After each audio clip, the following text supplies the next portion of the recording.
Hey guys, Dan Johnson here. Listen, I just wanted to make a quick helpful video to teach you a few things that I learned about hair loss, about growing it back. And this is going to seem like kind of a small thing, but it's important to me. It's funny, as I started to do this, I wanted to go ahead and cut my hair. And yes, I cut my own hair. I like the control of it and not having to worry about somebody else screwing it up. But anyhow, I cut it down shorter than what I normally would have. Normally I would avoid doing things like that because I felt like it opened up some of the areas where you could see a lot of the hair loss. But I'm sitting here and I'm looking in the mirror and I'm pretty excited because again, it's not like I look like I'm 16 again or anything, but if you've seen the before and after pictures, or if you've already read the book, you understand that my hair had actually receded all the way up to where it was at the top, receded all the way to the top, and I had this little tuft, in the front, and it was just horribly embarrassing. And I hated it so badly that I started really working on researching and figuring out what are the natural ways that I can actually stop losing the hair, but more importantly, start growing it back. So anyhow, you look up there, and again, where I had been bald before, I've actually grown so much of that hair back that it just makes me really excited, and I wanted to share that with you. I wanted to share the information that I've learned with you. I'm going to jump in the shower for a few minutes. When I get back out, I'll share a few of these tips with you that I learned that were super important about not only, like I said, not losing any more hair, but more importantly, growing it back. So I'll see you in a few minutes. Okay, all finished up. So what I wanted to share with you was two things, all right? Number one was something that I was doing in the shower, which I'm actually not going to take the camera in there and show you that, but and then the second thing is out here. The first thing I was going to show you is very, very important, all right? Now, again, even if you don't buy my amazing book, I want you to have some of the things that you can do right off the bat that are going to make a huge difference to you as you are not only slowing down hair loss, but also getting it back. So it's very, very important to remember that everyone loses 50 to 100 hairs per day. That's normal. Everyone does that, okay? The problem is when you stop getting it back, which is actually why I titled the book, Getting It Back, okay? You're going to lose those hairs. You've got to get them back. They've got to grow back in. Now, the subtitle of the book is A Magic Formula for Naturally Stopping Hair Loss and Regrowing Hair. Now, is it a magic formula? No, but when you're writing a book, you have to put something in there that grabs people's attention. It's actually a very simple formula. It's 5 or 6 things that are super important if you are a person, a man or a woman, who wants to stop losing hair and start getting it back, okay? So, first thing I wanted to talk to you about was in the shower. That's washing your hair. All right, now you probably have already heard this, you probably already know this, but I will share this with you just in case you don't. Most shampoos that people put on their head are up to 15% chemical surfactant. They're solvents. They are solvents that break down oil. Why? Because when your hair feels dirty, that's because the oil is building up in there, okay? Guess what? That oil is important. Now, you don't need to walk around with an oily head by any means, but what is important is finding the right type of cleanser that will pull off enough of that oil off your hair without hurting your scalp. Now, think about this for a minute. Up to 15% chemical surfactants. All shampoos, normal shampoos, are made of stuff called ammonium lauryl sulfate, or ammonium laureth sulfate, or sodium lauryl sulfate, or sodium laureth sulfate, okay? What is that? It's a very strong chemical solvent. So when you rub it on your head, it breaks down the oil so that it can rinse away in the water, okay?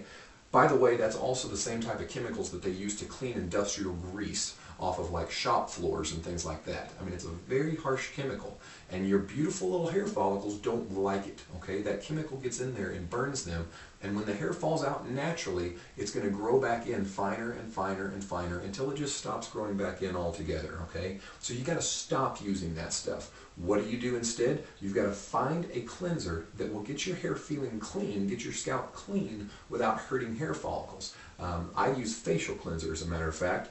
And in the book, I discuss which facial cleanser I use and why I use that one specifically. I tested a bunch of them, researched all the ingredients to figure out what works and what doesn't, okay? But a facial cleanser will get the hair clean without hurting the hair follicles, all right?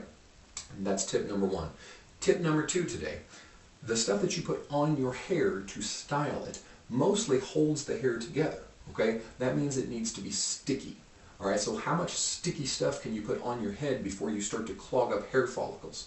To give you an example, I used to use this, and I don't have any of it in here right now, but obviously, but it was a pomade, waxy type of stuff, and you took it out and you rubbed it in there, and it stuck the hair together, made it look great, okay? You know the problem with that? The sticky stuff, the wax that was in there, is the same wax that I was waxing the outside of my car to harden the finish, okay? That's what I was cramming into my hair follicles when I kept rubbing it on there. How many times can you do that before those hair follicles get choked up and they just can't grow hair anymore? All right, you got to get that crud out of your hair follicles. There's actually a process in the book that shows how to get the hair follicles opened up, where you can get stuff out of them, get the crud out, and let the hair start growing back. Because that's what the important part. Again, I don't have any of the gels or the pomades or waxes in here with me right now because I've gotten rid of all of them. But almost all that stuff, its entire purpose is to be sticky. Well, I don't want sticky stuff in my hair follicles. I do have some hairspray here to give you an idea. It's a very common hairspray, and once you get past the water and the alcohol that's in here, the stuff that makes it spray out, what's actually holding the hair together is a big amount of polyurethane, okay?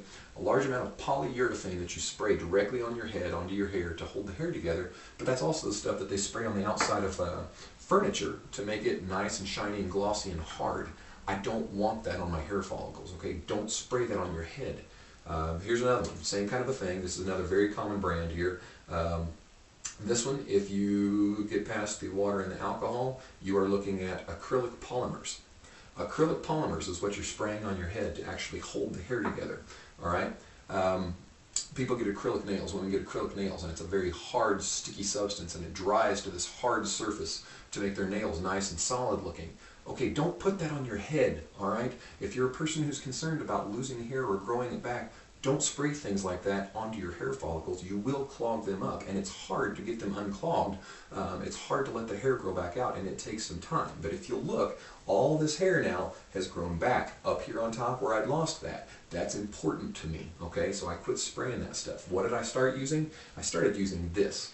Regular old aloe vera gel. It's water, it's aloe, and it's some glycerin. You can put it right onto your head without clogging up your hair follicles, and it'll still hold the hair together the way that you want it to, okay? That's an important tip.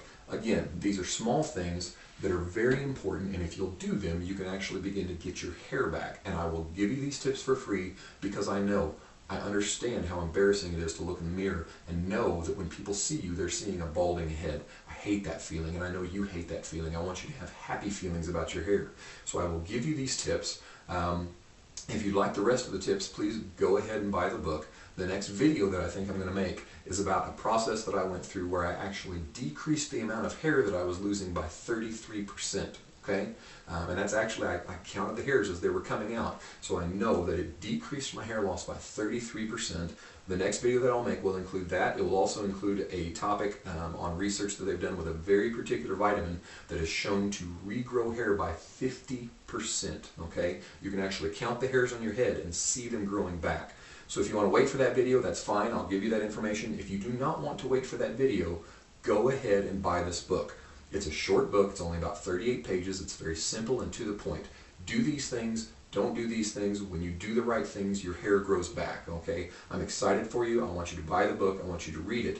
And I want you to send me a before and after picture that says, Dan, look, here, this worked for me. And I'm excited. Thank you. All right, so I will see you guys next time. Take care of your hair.